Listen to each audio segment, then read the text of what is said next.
A graça e a paz. Este é o canal Hildo Pulcini. Se você ainda não é inscrito, se inscreva. Aperte o sininho para que você possa receber as outras notificações. Estamos realizando a leitura do livro de Charles Swindoll, série Heróis da Fé, Davi, um homem segundo o coração de Deus. Capítulo 13, Davi e a Arca.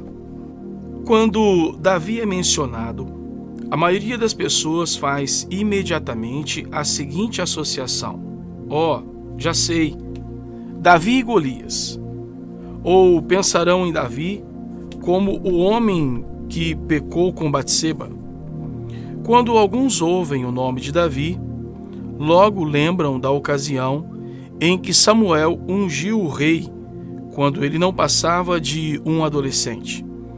Alguns pensam em Davi como um guerreiro, ou em Davi e Saul, ou na grande e leal amizade entre ele e Jonatas.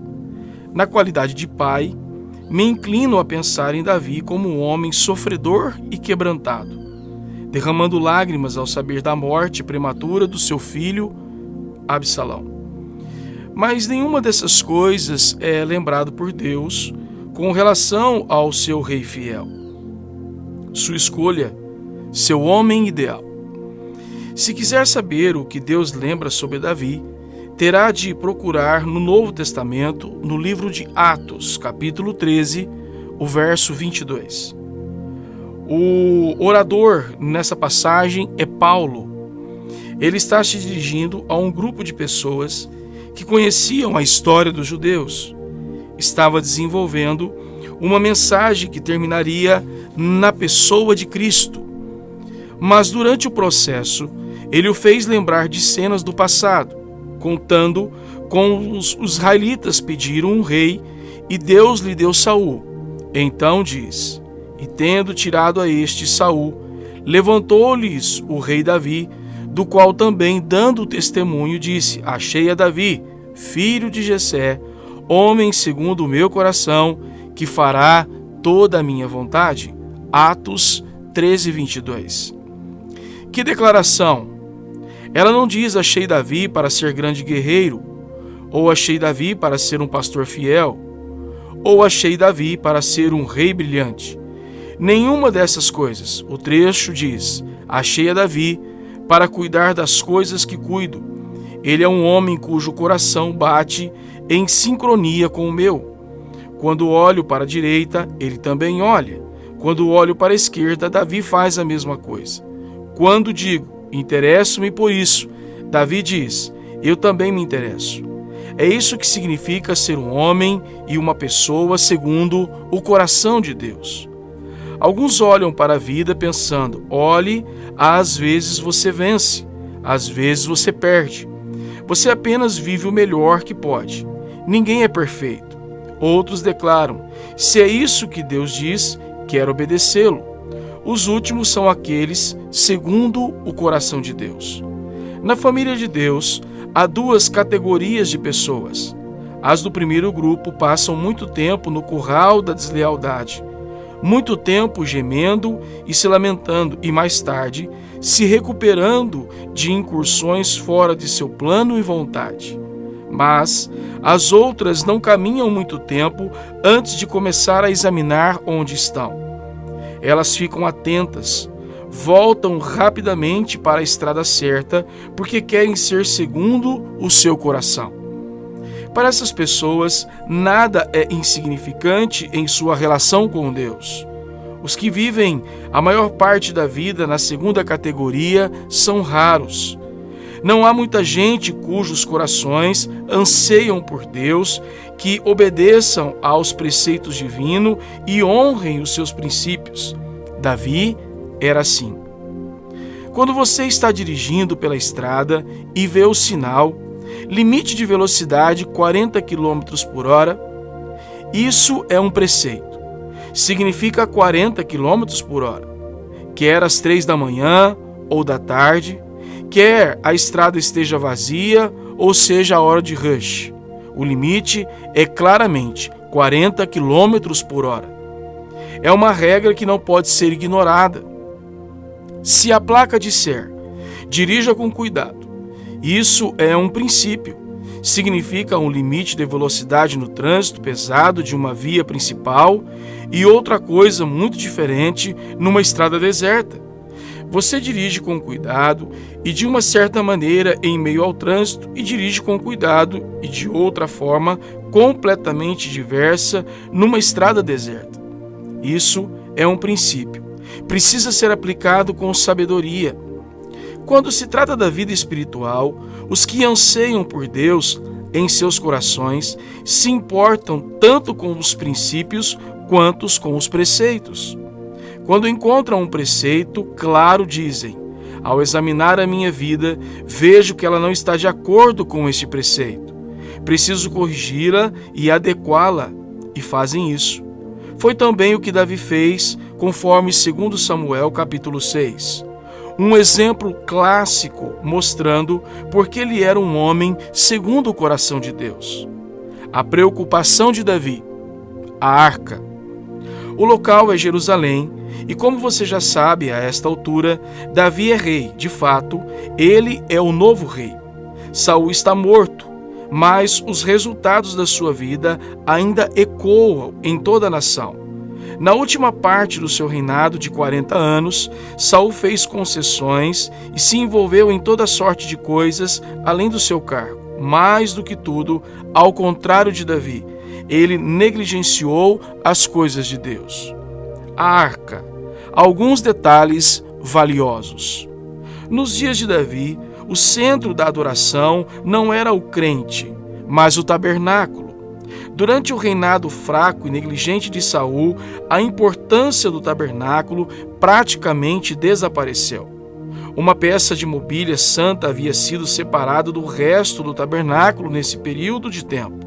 Imagine só, o inimigo se apossara da Arca da Aliança. Isso não significa muito para os gentios de hoje. Mas, naqueles dias, o Senhor habitava em sua glória sobre a Arca da Aliança. A arca era tão importante para o Senhor que ele deu a Moisés cada detalhe específico de como construí-la e torná-la portátil, a fim de que os israelitas pudessem transportar essa casa de Deus no deserto e para a terra de Canaã como ponto central de adoração. Em toda parte em que a arca da aliança era colocada, a glória de Deus pousava ali, isto é, a luz, a glória, a Shekinah de Deus descia sobre a arca da aliança. Esse tipo de raio laser do céu era importante para a adoração de Deus, desde que representava a presença de Deus, era o lugar mais santo da terra. Quando Davi subiu ao trono, ele viu que a Arca da Aliança não mais se encontrava ali. Não havia um centro de adoração. O andar espiritual do povo de Israel se tornara então medíocre. O coração deles não ardia por Deus. Como líder, Davi sabia que precisava recolocar essa parte da mobília sagrada em seu lugar de direito, conforme estabelecido por Deus. Seu coração buscava o Senhor, a ponto de localizar uma pequena peça de mobília e colocá-la num certo lugar. Quando se tratava de Deus, nenhum detalhe era sem importância para Davi. Em capítulo 26 de 2 Samuel, conta como ele conseguiu reaver a Arca da Aliança e recolocá-la em Jerusalém. Tomou Davi a juntar todos os escolhidos de Israel em número de 30.000. Dispôs-se e com todo o povo que tinha conseguido, partiu para Baalim de Judá, para levá-la de lá para cima a arca de Deus, sobre a qual se invoca o nome do Senhor dos Exércitos, que se assenta acima dos querubins. Puseram a arca de Deus num carro novo e a levaram da casa de Abinadab, que estava no outeiro, e Uzá e Aiô, filhos de Abinadab, guiavam o carro novo. Levaram-no com a arca de Deus da casa de Abinadab, que estava no outeiro, e Aiô ia adiante da arca. Davi e toda a casa de Israel alegravam-se perante o Senhor com toda sorte de instrumentos de pau e de faia, com harpas, com saltérios, com tamboris, com pandeiros e com símbolos. Segundo Samuel 6, do 1 ao 5. Vemos então Davi alegrando-se, celebrando e se divertindo, sabendo que a Arca da Aliança estava voltando para a casa a que pertencia em Sião. Havia música e a alegria da obediência batendo no coração de Davi. A arca está voltando. Rip, rip, urra! Ou talvez shalom, shalom, shalom. Está na hora de fazer uma pausa e explicar a Arca da Aliança, porque alguns dos leitores podem pensar que ela se assemelhava ao barco, a arca flutuante de Noé. Mas não era nada disso. O nome em si significa caixa ou baú. O próprio Deus deu o desenho original a Moisés. A arca era feita de madeira e tinha forma retangular, sendo revestida de ouro por dentro e por fora. As beiradas eram decoradas com uma borda dourada. Outra parte importante da arca era sua cobertura. Por cima deste baú aberto, havia uma cobertura feita de ouro que permitia olhar para dentro da arca, chamada de assento de misericórdia, propiciatório. Ela se adequava perfeitamente às dimensões do baú. De cada lado da cobertura havia um querubim de ouro. A palavra significa anjo. Esses anjos de ouro ficavam de frente um para o outro, com as asas estendidas por sobre a grade dourada. As criaturas olhavam para baixo, para a arca. Os querubins eram aparentemente pequenos, porque uma peça de ouro sólido seria extremamente pesada. Se fossem muito grandes, tornariam a tampa da arca pesada, ficando difícil carregá-la. O conjunto todo tinha de ser portátil. Fique comigo a mais. Por baixo da placa, dentro da arca, se achavam 3 objetos: um vaso dourado, contendo uma amostra do maná do deserto, o bastão antigo de Arão e as tábuas da aliança, isto é, as pedras da lei. Deus prometera que se encontraria com seu povo acima do propiciatório. Isto parece deveras estranho para nós. Toda a nossa adoração é tão simples e realista. Mas o que vemos agora veio depois de Cristo ter vivido e morrido nesta terra. Antes do Calvário, porém, grande parte das coisas de Deus eram encontradas em símbolos, tipos e descrições. Como se olhássemos para o nosso rosto em um espelho opaco, embaçado. Você vê a imagem, mas não os detalhes. Era assim que eles adoravam. Tinha uma caixa e sobre ela brilhava a glória de Deus, por cima da grade dourada do propiciatório.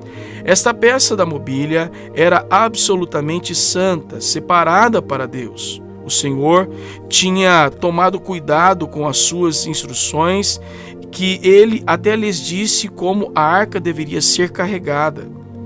Na base dos 4 cantos havia uma argola fixa de ouro e dentro dessas argolas passavam varas revestidas de ouro para carregar a arca, a fim de que mão humana jamais a tocasse.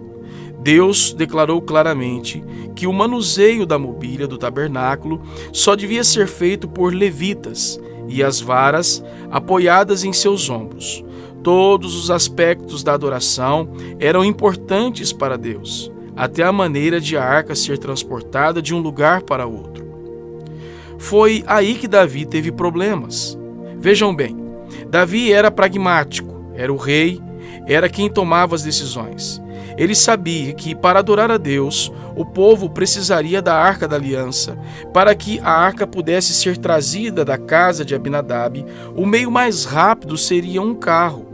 Davi mandou arranjar um carro novo, colocou o carro sobre a arca e disse mais ou menos isso a alguns homens: levem-na a Jerusalém.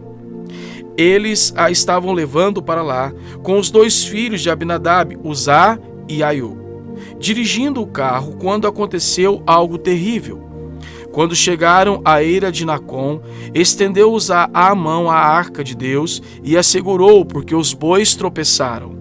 Então a ira do Senhor se acendeu contra Uzá, e Deus o feriu ali por esta irreverência, e morreu ali, junto à arca de Deus. Segundo Samuel 6, 6 e 7. Uzá estendeu a mão para não deixar a arca cair. foi tudo que fez. Quero dizer, afinal de contas, não era o gesto prático a fazer? Em vez de deixá-la cair e possivelmente se quebrar ou entortar, você tem que agarrá-la, certo? O que é certo? Deixe-me dizer, ela não correria perigo se fosse levada exatamente como Deus ordenara. Os levitas é que deveriam carregar a arca usando as varas que passavam pelas pequenas argolas no fundo da arca, lembra? E as varas deveriam ser postas sobre os ombros desses homens especialmente escolhidos, e eles deveriam equilibrar esta arca santa ao carregá-la de um lugar para outro. Mas Davi não fez isso. Ele agiu de acordo com a sua conveniência e mudou os detalhes para se ajustarem às conveniências do momento. É como um ditado que ouvi há muitos anos: não importa o que você faz, apenas faça, mesmo que seja errado. Esse é o conselho mais idiota que já ouvi. Nunca faça o que é errado. Não faça nada até que esteja certo. Depois, faça então com vontade. Este é um conselho sábio. Mas Davi disse: precisamos trazê-la aqui. Quem se importa como será transportada, contanto que ela venha para cá? Deus se importa. E para prová-lo, ele tirou a vida de Uzá.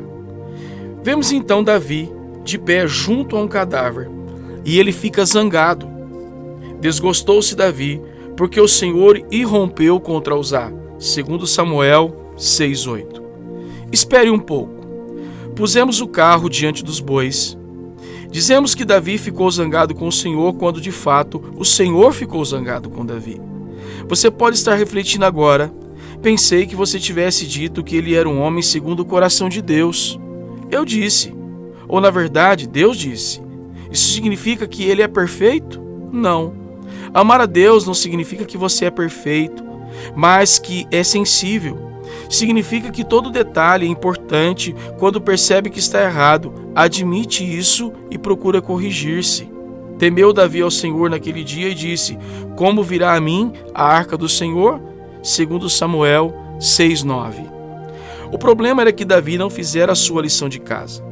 Nós sempre temos problemas quando não fazemos nosso dever de casa, quando pensamos que sabemos qual é a vontade de Deus e então, por conveniência, geralmente com pressa, corremos para ficar livres dos assuntos.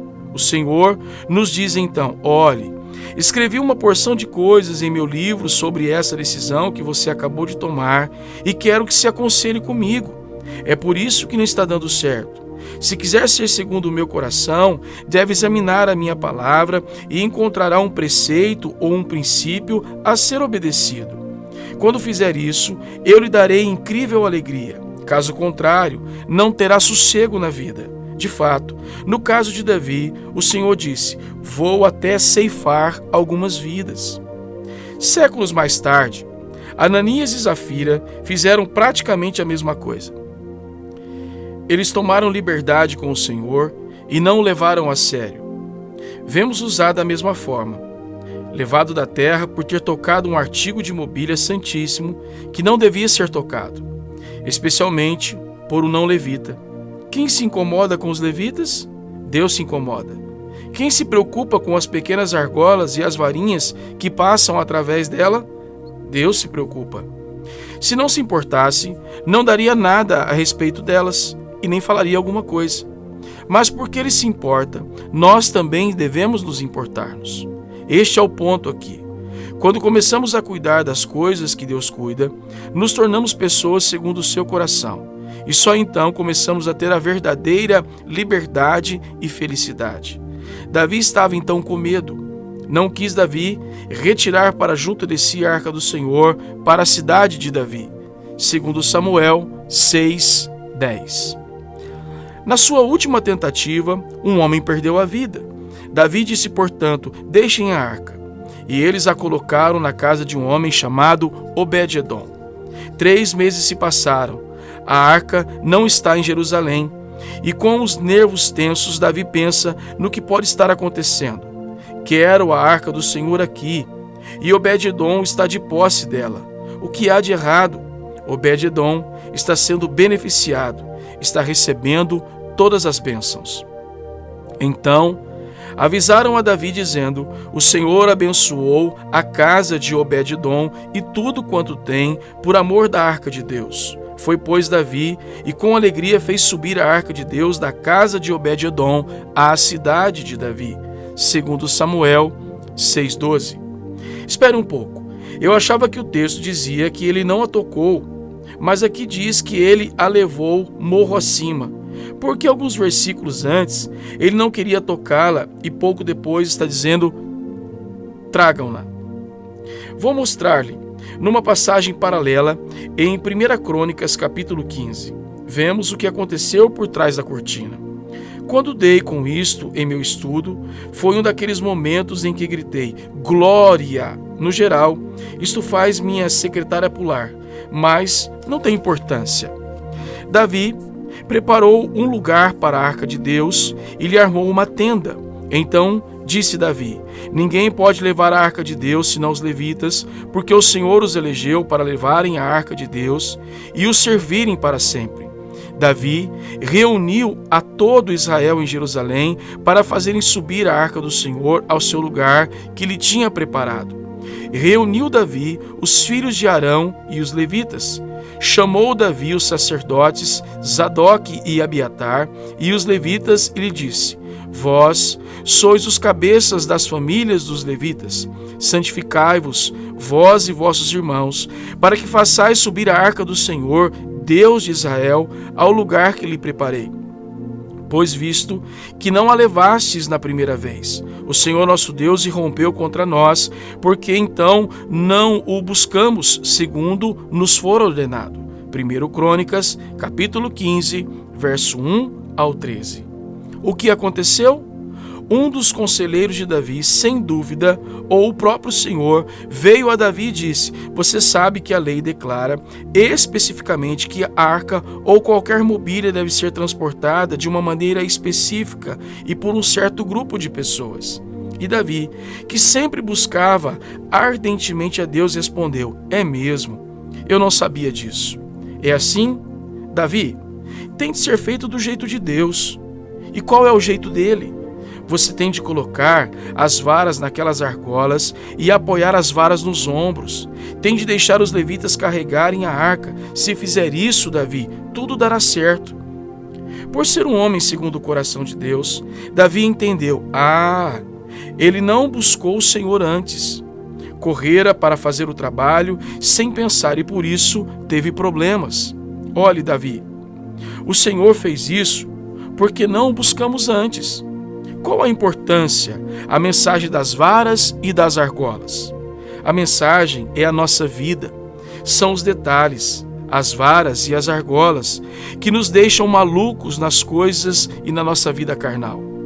Não queremos perder tempo indo pegar as varas ou não queremos nos dar ao trabalho de colocar as varas sobre os ombros certos. Quero dizer, é muito mais fácil usar um carro. Afinal de contas, somos práticos e o Senhor não vai preocupar-se tanto com os detalhes, certo? Errado. Vou dizer-lhe algo. Se o Senhor achou o assunto suficientemente importante para escrever a respeito, a fim de preservá-lo, ele se importa o suficiente com os detalhes para que você e eu sigamos exatamente as suas instruções. E foi justamente isso que Davi acabou fazendo. Gosto disso nele. Sucedeu que quando que levavam a arca do Senhor, tinham dado 6 passos. Sacrificava ele bois e carneiros cevados. Segundo Samuel 6,13. 1, 2, 3, 4, 5, 6. Espere. Alguém tem um fósforo? Traga o boi, traga o carneiro, ponham fogo neles. Nossa, esses sujeitos estão ali, observando a fumaça subir, e Davi toma todo o cuidado. Vocês não devem ficar brincando com as coisas que Deus especificou, homens. Porque ele disse isso? Porque é um homem segundo o coração de Deus. Ele cuida do que Deus cuida, e quando ouviu a verdade, quis pô-la em prática, exatamente como Deus disse. 6 passos, sacrifício. 6 passos, sacrifício. Eles finalmente chegaram com a arca em Jerusalém e vejam o que Davi estava fazendo. Davi dançava com todas as suas forças diante do Senhor. Estava cingido de uma estola sacerdotal de linho. Assim, Davi com todo Israel fez subir a arca do Senhor com júbilo e ao som de trombetas. Segundo Samuel 6, 14 e 15. Por que ficamos tão animados com isso? Porque estão livres. Quando você obedece, torna-se livre. Quando desobedece, torna-se escravo. Em toda a nossa volta vemos indivíduos cativos por estarem em pecado, mas que só falam de liberdade. Não são livres. O indivíduo obediente que está dançando é livre. Davi está livre, mais especificamente por ter colocado as varas nas argolas, por tê-las posto nos ombros dos homens certos e porque ninguém tocou a arca sagrada. O sistema do mundo diz: não se preocupe com esses pequenos detalhes. Deus é maior do que as argolinhas de ouro. Não é bem assim. Deus vê a cena inteira. Ele testa a nossa obediência em pequenas coisas como uma argola, um varal a um ombro. Devo também adverti-lo quando você é realmente livre. Os que não são livres terão problemas com sua liberdade. Veja a mulher de Davi no versículo 16. O marido está lá embaixo, dançando, cantando e gritando, e Mical olha lá de cima do segundo andar, franzindo as sobrancelhas para ele. Ao entrar a arca do Senhor na cidade de Davi, Mical, filha de Saul, estava olhando pela janela e vendo ao rei Davi, que ia saltando e dançando diante do Senhor, o desprezou no seu coração. Segundo Samuel 6:16. Davi está se jubilando diante de Deus em obediência. Ele apresenta ofertas queimadas e abençoa o povo. A seguir, distribuiu alimento ao povo em celebração. Além de tudo isso, ele volta para casa nas nuvens, cheio de êxtase. Sobre as escadas abre a porta, e é isto que ouve da querida Mical. Que bela figura fez o rei de Israel, descobrindo-se hoje aos olhos das servas e seus servos, como sem pejo se descobre um vadio qualquer. Segundo Samuel 6:20. Sarcasmo, sarcasmo e sarcasmo. A química desses dois não combina. Eles não deveriam ter casado. Note a resposta de Davi.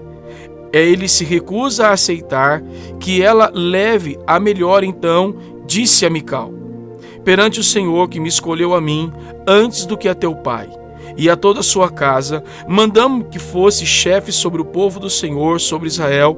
Perante o Senhor me tenho alegrado. Ainda mais desprezível me farei e me humilharei aos meus olhos quanto às servas de quem falaste. Delas serei honrado. Mical, filha de Saul, não teve filhos até o dia da sua morte. Segundo Samuel 6:21-23. Davi falou também com certo sarcasmo ao referir-se ao pai de Mical, mas declarou a verdade. Não sabemos exatamente por que é dito que Mical não teve filhos. Davi talvez não tivesse mais intimidade com ela. Qualquer que seja a razão, ela foi estéril até a morte. A propósito, ser estéril era o maior dos estigmas para a mulher judia. Aplicação: algumas lições valiosas para serem lembradas. Duas coisas me despertaram a atenção e ambas estão ligadas à questão do foco.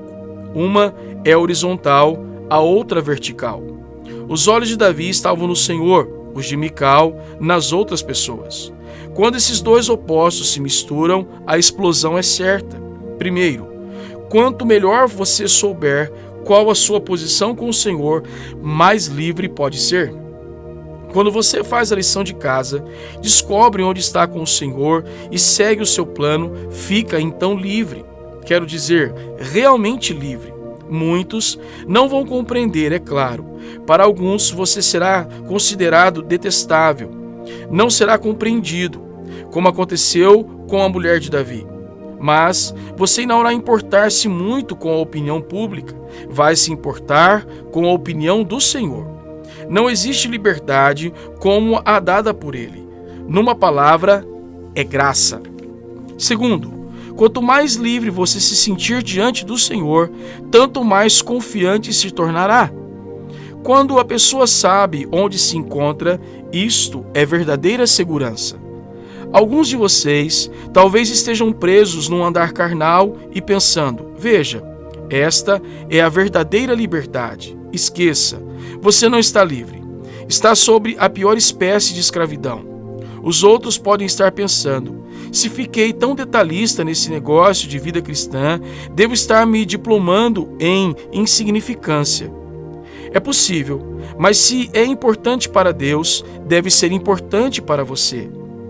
Se Deus gostou e gastou tempo em escrever sobre o assunto, e é um preceito, é melhor que acredite que 40 km por hora são 40 km por hora. Nunca significa 43, nunca significa 50, significa 40. Ele nunca muda e quis dizer o que disse. Alguns de vocês talvez sejam como Mical, tão preocupado com o que os outros estão pensando ou dizendo, que tudo o que podem fazer é ver com os olhos invejosos algumas pessoas genuinamente livres e exclamar: elas têm tudo. Agora, espere. Deus favorece aqueles cujos corações o seguem. Ele honra os que honram a sua palavra. Ele os torna extremamente felizes. Quero encorajar os que se preocuparam muito com os detalhes em suas vidas. Quero elogiá-los por isso. Vocês são aqueles que virão a ser cônjuges, trabalhadores, pastores, músicos e profissionais piedosos. Vocês se importam a tal ponto com as suas vidas que, sem levar em conta as suas ocupações, ao ouvir algo expresso nas Escrituras, ficam pensando: como posso incluir isso na minha vida? Ponto para você. Não pare, nem sequer diminua a marcha. Houve uma fase em que fiquei meio estagnado na minha vida cristã. Praticava algumas coisas e deixava outras. Mordia a parte gostosa e deixava a que custava desgosto. Fiz isso até que um homem se importou suficientemente comigo para dizer-me: você é um exemplo clássico do cristão impetuoso. Achei aquilo um insulto. Eu era muito orgulhoso. Não queria ouvir as palavras dele. Ele disse então: antes que vá embora, só quero dizer que você tem tudo para acertar, mas está longe disso. Disse ainda: quero ficar perto de você durante alguns meses e ajudá-lo no processo, para que possa ver como pode ser feito, para que em público ou sozinho saiba como agir. Ele se importou o suficiente para isso. Aqueles foram alguns dos anos mais difíceis da minha vida. Agora, como você, continuo no processo, tentando acertar, mas dou graças por aquele amigo que me ajudou a dar um primeiro passo, dizendo: você precisa praticar esses preceitos na sua vida. Deixe de justificar a sua desobediência. Saber onde você está diante do Senhor e leva à verdadeira liberdade. A sua liberdade diante do Senhor o tornará confiante, e essa é a verdadeira segurança. O Senhor já o guiou claramente a determinada coisa, mas você continua dizendo não ou não agora. Talvez esteja tentando negociar com ele, colocando outra coisa em lugar do seu conselho direto. Ouça o que eu digo, não espere mais, obedeça hoje. Você tem um traço de teimosia em seu caráter que o faz rebelar-se, discutir ou lutar, embora saiba que isso é contra a orientação de Deus. Talvez você tenha se gabado de sua vontade forte ou cultivado o hábito de resistir. Ouça o que eu digo, não se rebele mais, obedeça hoje. Ou você desenvolveu uma técnica enganosa de ocultar a sua desobediência por trás de máscaras humanas, de mentiras, racionalização, manipulação ou culpa. Ouça o que eu digo, não finja mais, obedeça hoje. A melhor prova do seu amor pelo Senhor é a obediência, nada mais, nada menos, nem qualquer outra coisa. Você quer ser como Davi? Quer tornar-se um homem ou uma mulher segundo o coração de Deus? Dê atenção às coisas que Deus considera importantes. Observe os detalhes. Em uma palavra, obedeça. Com a graça de Deus, concluímos aqui o capítulo de número 13 do livro de Charles Swindoll, série de Heróis da Fé, Davi, um homem segundo o coração de Deus. Este é o canal Hildo Pulcini. Se você ainda não é inscrito, se inscreva, aperte o sininho para que você possa receber as outras notificações. Lembrando que na descrição do vídeo você encontra todos os outros capítulos. Que Deus te abençoe e que nós possamos seguir a orientação. Obedecer é melhor do que sacrificar. Deus abençoe.